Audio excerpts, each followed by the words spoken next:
Hanes is the official underwear of the Philippine Basketball Association.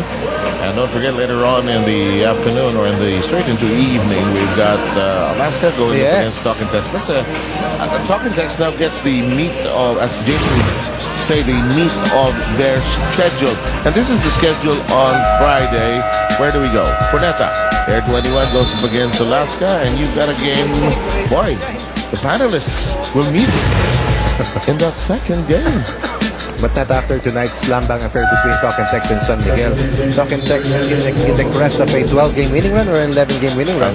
Ang Talking Tex, 11. Looking for their 12th straight win. And right now in the number 1 spot, just barely ahead of San Miguel, which dropped its last game against the Derby Ace Lemados. In a game that I'm still trying to recover from and the intensity of that game, no? Tayuan lahat yung both sides, ano? Saka daming parang point guard convention yung evening din, sabi nga kay Hector Calme. In the meantime, Hatfield is underneath and ties up the ball game, that is, at 41. Willie Miller may not be scoring heavily for Ginebra, but once again showing us that he has a point guard mentality, finding the open man and helping Ginebra tie this game at 41 apiece.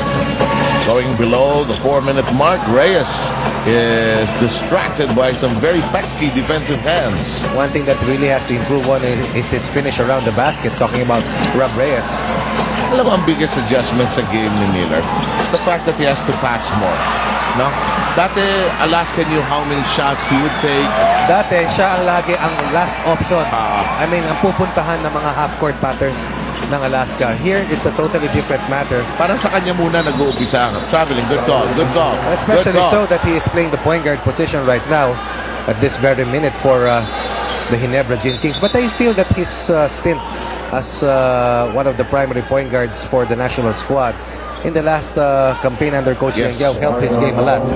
Helped his passing game, helped him read the floor much better. And definitely his move here to Ginebra and his playing that point guard position will help him a lot in terms of ball distribution, finding the open man, and being on an unselfish mode for the Gin Kings. Sunday Salvacion, who hit 2 trays, and that comeback of Barangay Ginebra against Talking Text, when they tried to climb back into the game. You know, this is a game that has a lot of great three-point shooters. Sunday Salvacion shot it quickly, and that will count. And without that basketball touching the floor, Ginebra's able to forward or advance the basketball from the backcourt to the front court. A defensive stop, a rebound and a forward pass. Courtesy once again from Willie Miller, and Salvacion scores his first 2 points of the ball. As we hit the 3-minute mark of the second canto, Barangay Ginebra already in front by a deuce. Here's Monroe. His shot a bit short. Launch by Miller into the hands of Brown, but Wainwright trying to interrupt. They apply the brakes, and Miller checking his footing. But I think it's a call.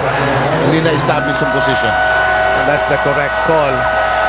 Ginebra turning the ball over here, although they are still on top, 43-41. Okay, we've got a timeout. Back in a moment. Our score is pegged at 43-41 now. Let's take a look at that last sequence. Ito unestablished position. Yes. Cement a lot on the part of Denham Brown could have just held on to that basketball. Instead, that 8th turnover by Ginebra would enable the Barakos to regain possession and to try and tie this game at 43. Second quarter scoring favors Ginebra, 21 against 12. Ano ko si Brown ng Ginebra, hindi siya American-Canadian. Okay. 6'6". Legit 6'6" eh. Ang ganda niyang gumalaw. Maganda siyang pumorma, not only shooting. Look at that pass. Medyo ipit na ilusot pa eh. Once again, Willie Miller finding the open man. And Hatfield has been extremely efficient underneath the basket. 6 total points for Rudy Hatfield.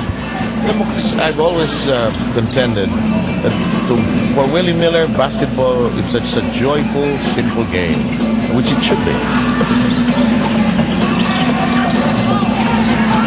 Ovalde squeezed in. could be going to the line.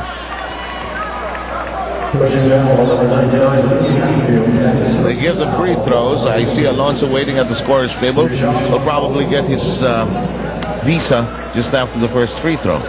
And this very quick unit of the Gin Kings has been a problem that has yet to be solved by Coach Ginebra. Somehow the quickness advantage that they normally use against the rest of their opponents na-equalize dito ng Ginebra because of this small ball, a mode by Coach Jong Chico. T-Mac Derby's premium formula. Dito ka na sa Yamada taking care of presenting that free throw. 2-minute mark.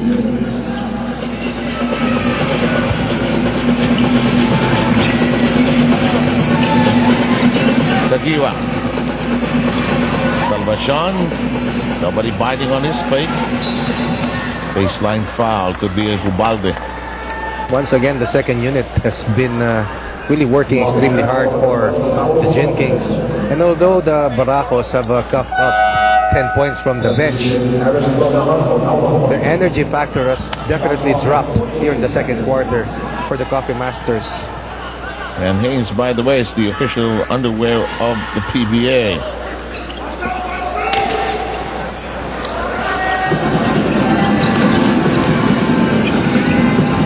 Miller. First 2 points in the second quarter. Tough shot, and he made it look easy once again. Down screen and a ball screen at the top, automatic for Willie Miller. Ball going through Alonso. Brown spearheads the attack.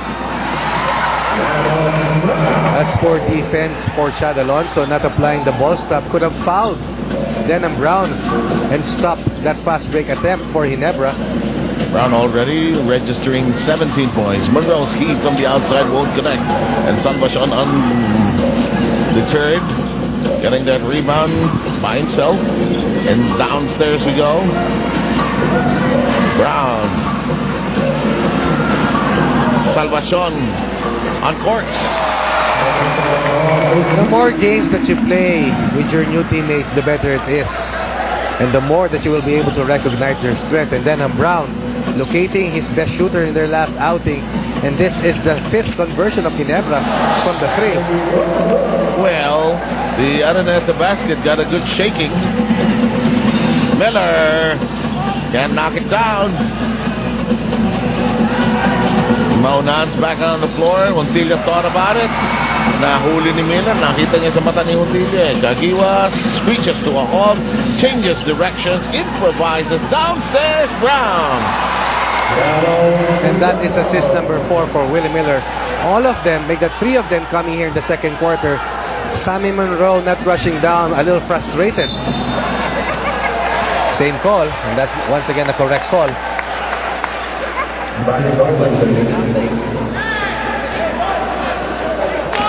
Sayang yun, no?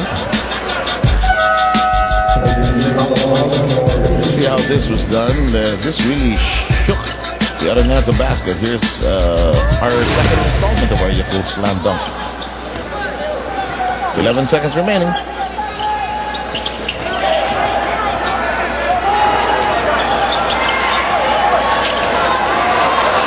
Yes!